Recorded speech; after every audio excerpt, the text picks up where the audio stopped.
Halo sobat, jumpa lagi di channel Hari Suro Epic. Hari ini saya akan melanjutkan kisah mengenai Setyowati dan Norosomo. Apa kabar sobat? Saya doakan semoga sobat semua dalam keadaan sehat walafiat, berlimpah,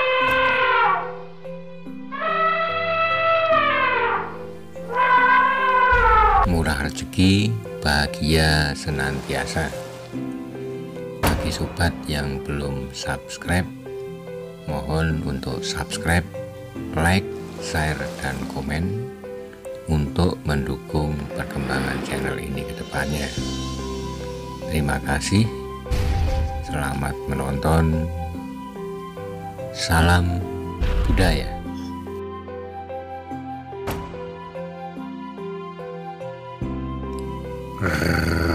Hahaha. Pertapa, engkau boleh mengadu kepada Brahma, bahkan kepada Yomodipati sekalipun, niscaya mereka tidak akan sanggup mencabut nyawaku. Kembalikan jari tangan putriku, atau aku akan mengobrak-abrik tempat pemujaanmu. Sang Pertapa gemetar ketakutan. Siapa yang tak mengenal nama Bagaspati? Ia tidak mengira bahwa Pujawati adalah putri dari Bagaspati. Maka dengan memohon ampun, Sang Pertapa segera memotong kembali jari tangan milik Dewi Pujawati yang telah menyatu di antara jari-jarinya. Begitulah kisah kesetiaan Dewi Pujawati terhadap Norosomo. Hingga saat itu Norosomo merasa ngeh dengan memanggil nama istrinya Setyowati, seperti nama yang diberikan boponya Bagaspati. Setelah peristiwa itu, Norosomo tidak lagi meninggalkan istrinya. Bagaspati senang karena akhirnya Norosomo menjalani hari-harinya kembali bersama Setyowati. Bagaspati kini menggantikan Norosomo mencari hewan buruan untuk hidangan santapan mereka. Untuk beberapa hari Norosomo berusaha memendam perasaan yang telah mengganggu pikirannya. Namun ganjalan itu tetap saja membayanginya. Pada suatu hari dalam cengkeramannya, Norosomo memberikan sebuah teka-teki kepada istrinya. Meskipun teka-teki itu terucap di sela canda dan tawa, tetapi cukup membuat penasaran Setyowati. Beberapa kali ia meminta suaminya untuk membuka jawaban dari teka-teki tersebut. Tapi Norosomo menolak dengan lembut dan menyuruh Setyowati mencoba meminta jawaban kepada ayahnya. Pada suatu kesempatan, Setyowati sedang bersama ayahnya. Maka ia bertanya, "Boporsi, Ananda ingin menanyakan tentang sebuah teka-teki. Maukah Boporsi memberikan pencerahan?"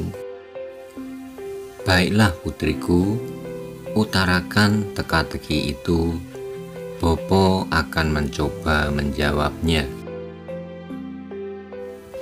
Bagaikan seperiuk nasi putih hangat yang harum bagai pandan wangi.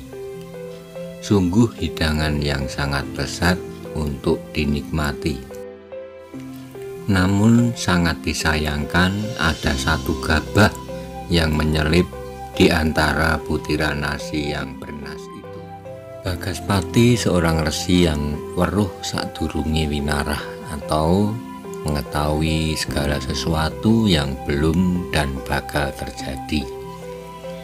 dari sebaris kata yang disampaikan Narasoma kepada putrinya. Sudah tersirat dengan jelas bahwa selama ini Narasoma menganggap dirinya hanya merusak keindahan mahlike cintanya kepada Pujawati.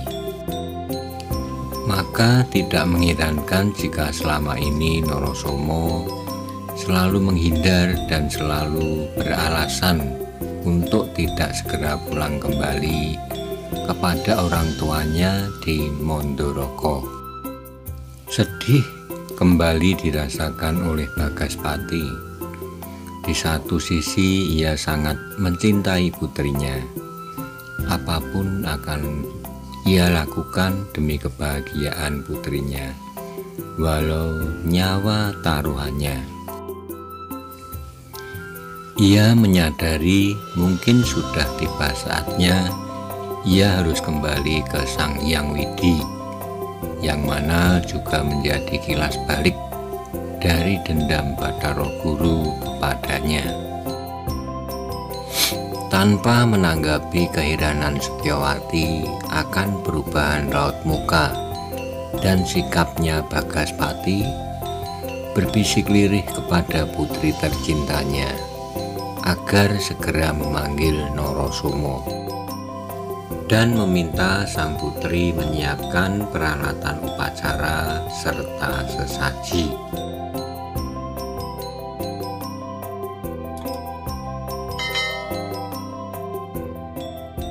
Saat Setyawati sibuk menyiapkan perlengkapan upacara, Narasoma telah menghadap Bagaspati duduk dengan tertunduk. Hatinya merasa gelisah dan jantungnya berdebar, menyimpan tanda tanya gerangan apa yang akan disampaikan ayah mertuanya. Narasoma, Bopo akan mencoba memberi jawaban atas teka-teki yang telah disampaikan Setyawati. Bopo akan menjawabnya di hadapan kalian, agar semuanya menjadi terang, tidak ada lagi yang harus dipendam dan dipermasalahkan. Selain itu, Bopo juga akan menganugerahkan aji kesaktian Condro Birowo kepadamu. Namun sebelum itu Bopo minta kamu berjanji, jaga dan rawatlah Setyawati. Kasih sayangilah dia, cintai dia dengan sepenuh jiwa raga. Janganlah kau sia-siakan dia.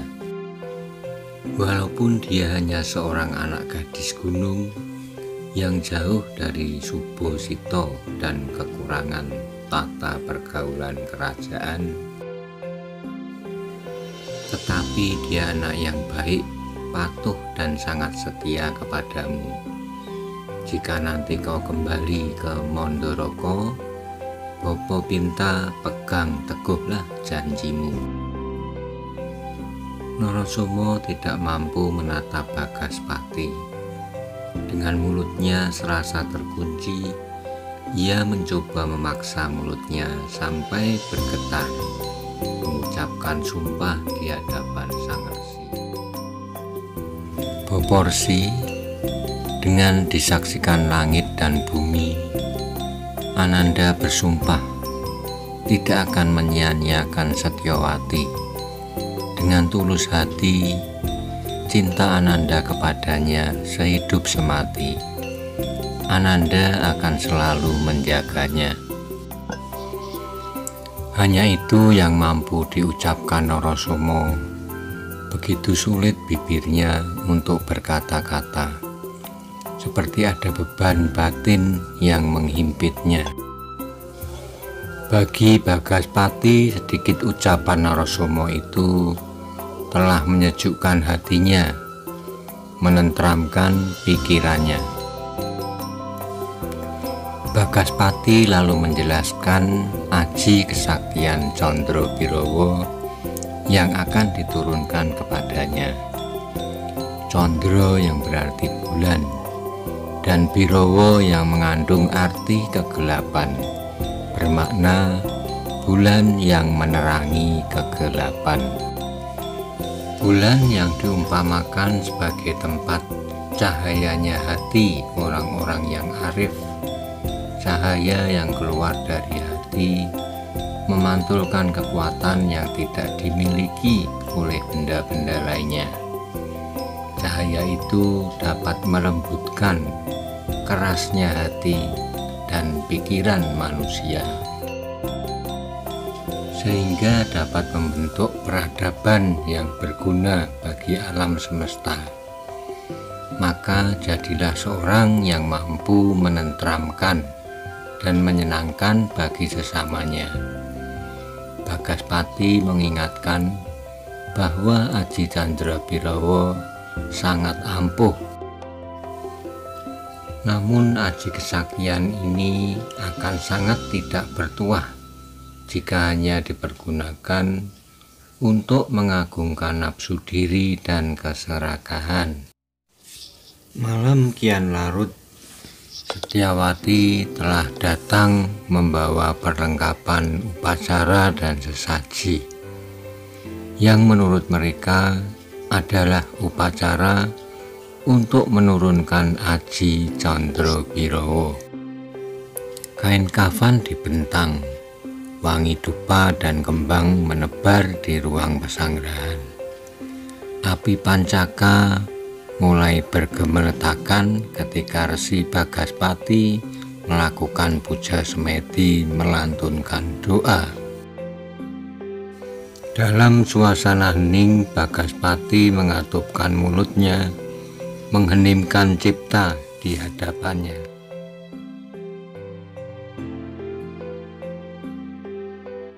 Candrabirawa, keluarlah.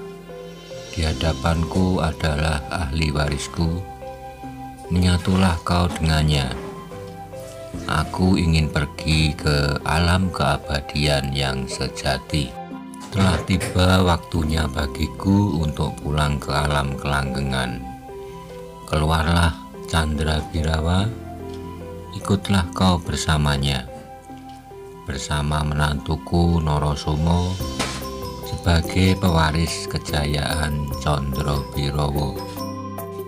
Boporsi, kenapa Bopo mengeluarkanku dari Gua Garba?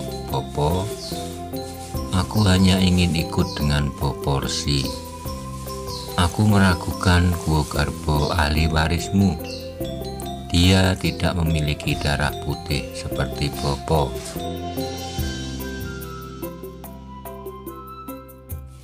Percayalah padaku Candrabirawa, menantuku seorang yang baik, patuh dan berbudi luhur.